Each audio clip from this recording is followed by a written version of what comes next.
अगर आप लवर्स रखे हुए हैं तो काफ़ी अर्सा गुजर चुका है और अभी तक उन्होंने पेयरिंग नहीं बनाई है, तो ये वीडियो आप लोगों के लिए होने वाली है। या फिर एक मरतबा ब्रीड की थी लेकिन उसके बाद दोबारा ब्रीड नहीं किया है। इन सब चीज़ों के अलावा भी अगर आप लवर्स रखना चाहते हैं लवर्स को घर में लाना, तो आपने उनसे ब्रीडिंग हासिल करने के लिए किन किन अवामिल को ज़हन में रखना होता है, आज की इस वीडियो में इंशाल्लाह बात करने वाले हैं। तो आपने वीडियो को आखिर तक जरूर देखना है। तो सबसे पहले आपने लवर्स लाने से पहले एक बात का ध्यान रखना है, शॉप में जाके कुछ 16 चीज़ें होती हैं जिनको आपने देखना होता है। आपने लवर्स को पकड़ के देखना है कि आपने चेक करना है कि जो उनकी बैट है वो नरम तो नहीं है। अगर वो नरम है तो समझ जाएंगे कि अडल्ट पेयर है। इसके अलावा भी बहुत सी निशानियाँ होती हैं, इसके ऊपर मुकम्मल वीडियो मैंने बनाई हुई है। तकरीबन 16 ऐसी चीज़ें बताई हैं जो बर्ड को बाय करते वक्त आपने देखनी है। तो एक और ख़ास बात आपने ध्यान में रखनी है कि आपने जो लवर्स बाय करने हैं वो एक ही जगह से तमाम पेयर नहीं उठाने हैं। यानी कि अगर आप कोई 10 या 15 पेयर लेना चाहते हैं तो आपने कोई 2 पेयर किसी और शॉप से उठाने हैं, 2 पेयर आपने किसी मार्केट से उठा लेने हैं, तो 2 पेयर आपने किसी होम रेट वाले भाई से उठा लेने हैं। इस तरह मुख्तलिफ़ किस्म की जगह से आपने लवर्स के पेयर उठाने हैं। तो जी हाँ दोस्तों, अगर आप लवर्स को रखना चाहते हैं तो कोशिश करें कि जो 3 माह से ऊपर के लवर्स जो हैं उन्हें रखें। इसके अलावा अगर आप पोर्शन टू पोर्शन अपना काम स्टार्ट करना चाहते हैं तो आपको मेल और फीमेल की रेशियो के बारे में मालूम होना चाहिए कि इनमें कितने मेल हैं कितने फीमेल हैं। आप जहाँ से बाय कर रहे हैं उनसे भी पता कर सकते हैं। इसके अलावा आप DNA से भी मालूम कर सकते हैं। आपको पहले मेल और फीमेल कंफर्म होना ज़रूरी है। दोस्तों, आपने एक अच्छा और यूनिक बर्ड बाय कर लिया है। आपने बर्ड बाय करने के बाद अब जो बात आती है वो जेंडर कन्फर्मेशन की आती है। आपने जेंडर कंफर्म करवाना है मेल और फीमेल का। अगर आपके पास जेंडर कंफर्म नहीं हुआ तो वो कभी भी ब्रीड नहीं करेंगे। आप अर्सा इंतज़ार करते रहें। अगर आपको जेंडर में कोई थोड़ा सा भी फ़र्क नज़र आता है तो आप उन लवर्स को अपने घर में रखने का बिल्कुल भी रिस्क ना लें। आप पहले उनका जेंडर कंफर्म करें, किसी शॉप से, किसी दोस्त से, किसी भी भाई से आप उनका जेंडर कंफर्म करवाएं। आप DNA भी करवा सकते हैं। जब तक आप उनका जेंडर कंफर्मेशन नहीं करवाएंगे आपको वो ब्रीड नहीं आने वाली है। अक्सर का लवर्स में मेल जो है वो मेल के साथ भी पेयर बना लेते हैं, जो फीमेल है वो फीमेल के साथ भी पेयर बना लेते हैं।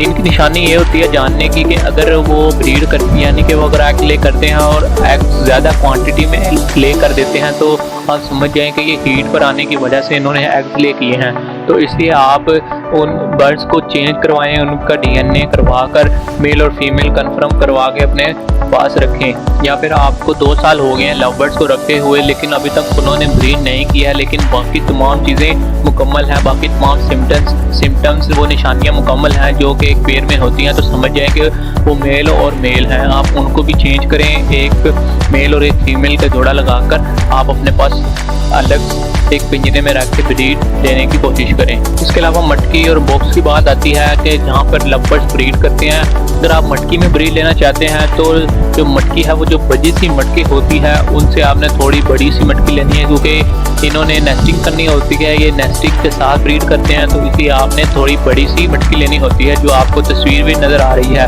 इसके अलावा अगर आप केज बाय केज ब्रीड लेते हैं तो आप बॉक्स भी ले सकते हैं। एक नॉर्मल साइज़ का बॉक्स मिलता है, आप उसमें आसानी से इनसे ब्रीड ले सकते हैं।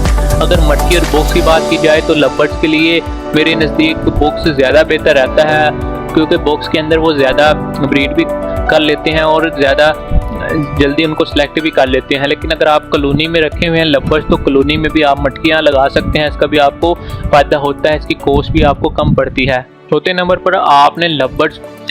पर आपने लवर्स को फ़ौरन ही लगाकर मटकियाँ या बॉक्स प्रोवाइड नहीं कर देने हैं। पहले आपने चेक करना है कि उनका जोड़ा लगा भी है कि नहीं। आपने देख लेना है कि वो दाना एक्सचेंज कर रहे हैं कि नहीं, या फिर वो ऐसे सिम्टम जिनसे मालूम होता है कि बर्ड्स का पेयर लग चुका है।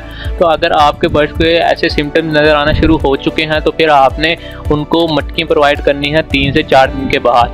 अगर आप फ़ौरन ही उन्हें मटकियाँ बॉक्स प्रोवाइड कर देंगे तो उनके लिए एक नॉर्मल सी बात होगी और उसके करीब भी वो कभी नहीं जाएंगे जब उनकी एज मुकम्मल हो जाएगी ब्रीडिंग की। तो इसलिए आपने कोशिश यही करनी है, जब आपके पास एक पेयर अच्छी तरह बन जाए, पूरा फुल अडल्ट पेयर हो जाए, तो उसके बाद ही आपने बॉक्स या मटकी अपने लवर्स को प्रोवाइड करनी है। जी हाँ प्यारे दोस्तों, अब हम डाइट के ऊपर बात कर लेते हैं, फूड के ऊपर बात कर लेते हैं कि आपने लवर्स को कौन सा फूड प्रोवाइड करना है। आप लवर्स को जो सीड मिक्स होती है मार्केट से जो अवेलेबल होती है वो आप उनको प्रोवाइड कर सकते हैं, जिसके अंदर चीना, देसी कंगनी, लाल कंगनी, बंग के बीज, इसके अलावा सूरजमुखी भी शामिल होती है। आप इनको प्रोवाइड कर सकते हैं। ये इनके लिए बेहतरीन ग़िज़ा के तौर पे होती है, तो इसलिए आप कोशिश यही करें कि आप सीड मिक्स अपने लवर्स को प्रोवाइड करें। आप घर में भी सीड मिक्स को बना सकते हैं। अलग अलग मार्केट से चीना कंगनी, देसी कंगनी वगैरह बाय करके आप घर में भी इस सीड मिक्स को प्रोवाइड कर सकते हैं। इसके अलावा अगर आप उन्हें सॉफ्ट फूड प्रोवाइड करते हैं तो ये आपके बर्ड्स के लिए बहुत ही ज़्यादा फ़ायदेमंद होगा। आप इन्हें कैल्शियम ब्लॉक प्रोवाइड कर सकते हैं। आप उन्हें समुद्री जाग, जिसे हम कैटल फिश बोन कहते हैं, आप उन्हें वो प्रोवाइड कर सकते हैं। पालक दे सकते हैं, आप इन्हें छल्ली दे सकते हैं, भुट्टा जिसे हम कहते हैं। इसके अलावा भी बहुत सी चीज़ें हैं जो सॉफ्ट फूड में आती है। आपको मैंने गंदम दे सकते हैं, काले चने दे सकते हैं उबाल कर, अगर आप इनसे ब्रीड लेना चाहते हैं तो ये आपके लिए, बर्ड्स के लिए काफ़ी ज़्यादा फ़ायदेमंद होगा।